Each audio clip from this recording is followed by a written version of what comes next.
ഓഢ്യാണപീഠനിലയ ബിന്ദുമണ്ഡലവാസിനി. ഓഢ്യാണപീഠത്തിൽ ദേവി വസിക്കുന്നു. ശരീരത്തിൽ ഇതിൻ്റെ സ്ഥാനം ആജ്ഞാചക്രത്തിലാണ്.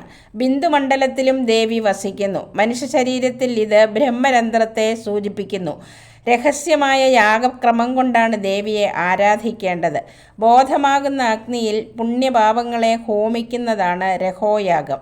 നിരന്തരമായ സാധനയാൽ കുണ്ടലിനി ഉണർന്ന് സഹസ്രാരത്തിലെത്തി സദാശിവനുമായി യോജിക്കുന്നതും രഹോയാഗമാണ്. രഹസ്യ തർപ്പണത്തിൽ ദേവി സന്തോഷിക്കുന്നു. നമ്മുടെ ഉള്ളിൽ പ്രകാശിക്കുന്ന ബോധാഗ്നിയിൽ ഭൂമി മുതൽ ശിവൻ വരെയുള്ള 36 തത്വങ്ങളെ ഹോമിക്കുന്നതാണ് തർപ്പണം.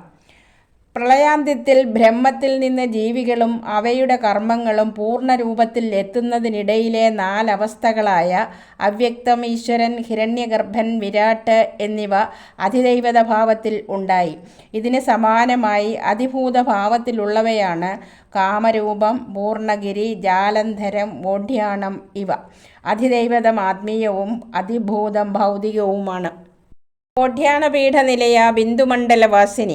ഓഢ്യാണപീഠത്തിൽ ദേവി വസിക്കുന്നു. ശരീരത്തിൽ ഇതിൻ്റെ സ്ഥാനം ആജ്ഞാചക്രത്തിലാണ്. ബിന്ദുമണ്ഡലത്തിലും ദേവി വസിക്കുന്നു. മനുഷ്യ ശരീരത്തിൽ ഇത് ബ്രഹ്മരന്ധ്രത്തെ സൂചിപ്പിക്കുന്നു. രഹസ്യമായ യാഗക്രമം കൊണ്ടാണ് ദേവിയെ ആരാധിക്കേണ്ടത്. ബോധമാകുന്ന അഗ്നിയിൽ പുണ്യപാപങ്ങളെ ഹോമിക്കുന്നതാണ് രഹോയാഗം. നിരന്തരമായ സാധനയാൽ കുണ്ടലിനി ഉണർന്ന് സഹസ്രാരത്തിലെത്തി സദാശിവനുമായി യോജിക്കുന്നതും രഹോയാഗമാണ്. രഹസ്യ തർപ്പണത്തിൽ ദേവി സന്തോഷിക്കുന്നു. നമ്മുടെ ഉള്ളിൽ പ്രകാശിക്കുന്ന ബോധാഗ്നിയിൽ ഭൂമി മുതൽ ശിവൻ വരെയുള്ള 36 തത്വങ്ങളെ ഹോമിക്കുന്നതാണ് തർപ്പണം.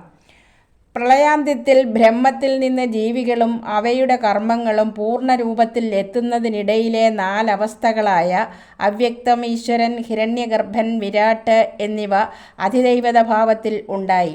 ഇതിന് സമാനമായി അധിഭൂതഭാവത്തിലുള്ളവയാണ് കാമരൂപം, പൂർണ്ണഗിരി, ജാലന്ധരം, ഓഢ്യാണം ഇവ. അധിദൈവതം ആത്മീയവും അധിഭൂതം ഭൗതികവുമാണ്.